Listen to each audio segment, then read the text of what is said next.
Hey everyone, Dr. Frunkey here with a knife consult on the new Reate Knives K-1. This is an exciting knife for a couple of reasons. Number one is that it is a Reate Knives in-house design, and they have introduced a new series of knives, the K series, that are going to be designated K1, 2, 3, and so on. This is the K1, the first in that series, and it's exciting to me to see Reate starting to use some of their own designs and come up with some crazy new stuff. Recently, I've had some of their collaborations on the channel. I had the Bodega, I had the Future, I had the Liang Ma GSD. So they do great work with some of the other makers, but it's cool to see them doing some in-house designs.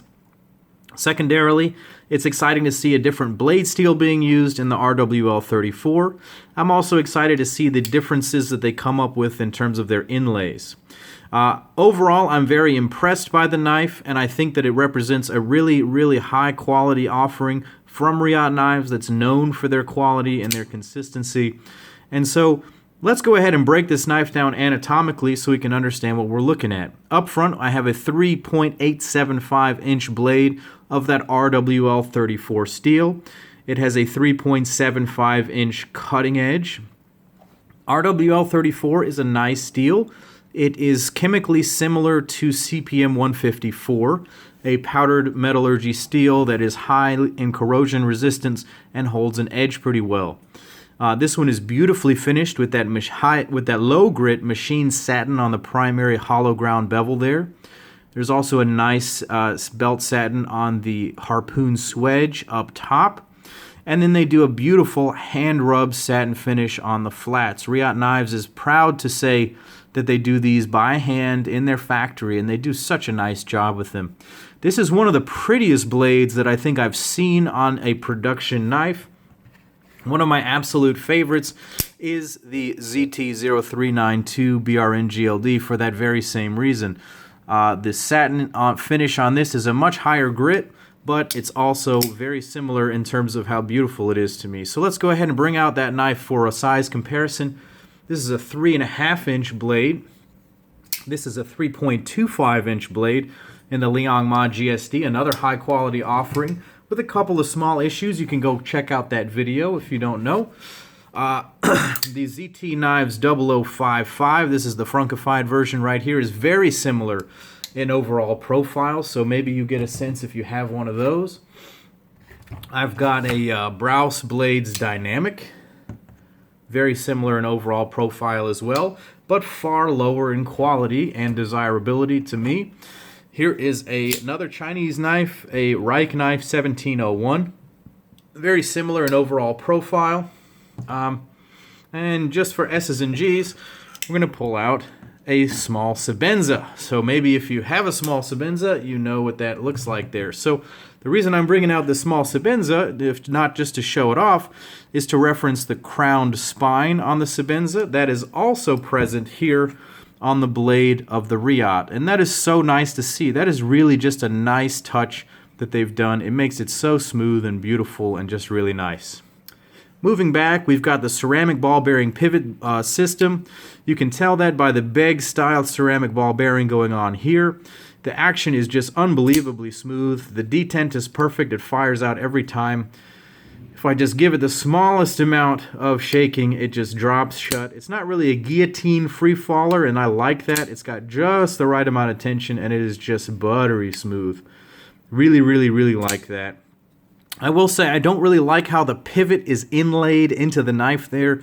These contoured handles and a flat pivot piece there don't really meld well together. That was also a problem on the Reate Future. It just didn't really look quite right. I'm not sure how I feel about that. I recognize that it's hard to find a pivot system that will really work perfectly with a contoured handle like that, but you know, that's just a small little complaint that I have. Whatever, that's kind of minimal. I love the flipper tab here. It's well rounded, it's comfortable, you can use it all day, it's low profile, it is not a pocket pecker, and it will work either in a push button or a light switch fashion. I really, really like it. You can do that all day long and it will not become uncomfortable. Moving back to the handles, we have some beautifully finished pieces of 6AL4V titanium, milled beautifully, well rounded, very, very ergonomic in the hand, fits my hand beautifully. There are no hot spots whatsoever. The important thing to note here are the inlays. This is the first model, and it's done in carbon fiber. This is plain carbon fiber. They have plenty of other new models coming out with different finishes and different materials. They have a marbled carbon fiber. They have a Damascus version. They may do some others. And it's interesting to see them do that. It adds some variability. It adds some longevity to the line. And it represents an area where even customizers aftermarket could put something in there if they wanted to. One thing I will note about the finish on this particular knife, and it's not the same on all of them, is this transition zone between the flat carbon fiber and the rounded carbon fiber on the edges. If you can see that there are some major defects going on there in this otherwise beautiful carbon fiber. You can really feel that along that edge there, and it's kind of ugly, I'm not gonna lie. For a knife at this price point, and this one is coming in the $300 range. Let me see. Sorry. Yeah, actually the $400 range. This is $398. I would really not expect to see such a poorly executed transition in the carbon fiber there. Perhaps this is just due to this particular carbon fiber and its weave pattern in forming a curve along the edge there, but it is a bit annoying and it's not really that pretty. So that's my major complaint about the knife. The minor one is really just here in the pivot. That's sort of minor. It does have a really nice backspacer, a nice rounded piece of 6AL4V titanium, and then there's also a very nicely 3D milled pocket clip with the aforementioned Beg style ceramic ball bearing. This has perfect retention, perfect springiness, and it's so easy in and out of the pocket. I'm a huge fan of this clip. Well done. At the back of the handle, they've integrated the lanyard hole into the backspacer and the handle itself, so that just shows a little bit of extra engineering, and I do like that a lot.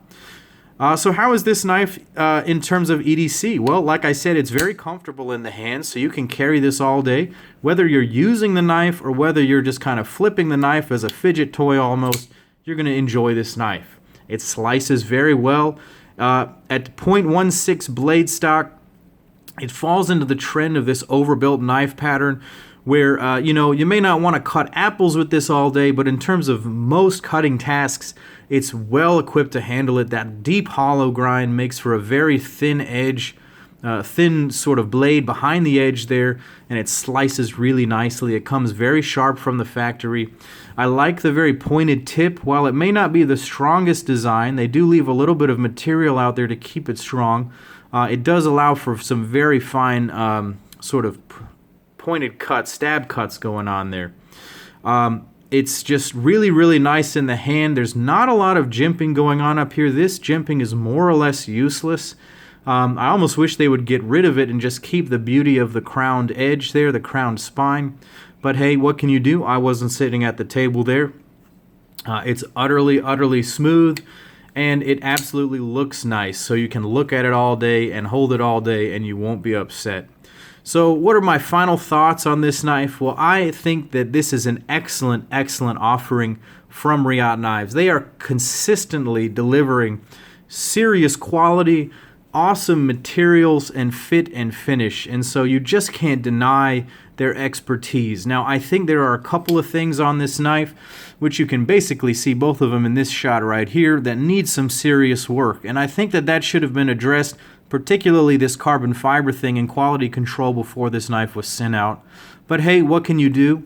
To be honest, I think if I was going to pick up one of these K knives, I think the K2 is more my style.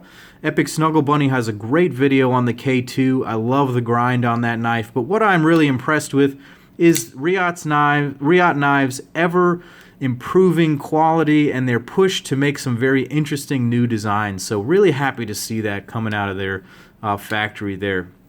Go ahead and check out the other Reate knives. The K1 through K4 are out right now. They may be making some more in the future. Check out all the different variations and see what you like and don't like. I can recommend this knife wholeheartedly as a full-size knife. Minus the small imperfections going on there. It's functionally perfect, and I really like that. Well, go ahead and follow me over on Instagram at Dr. Frunkey. You can see some more pictures of this. Click like and subscribe to my channel. And as always, guys, this is Dr. Frunkey saying take care.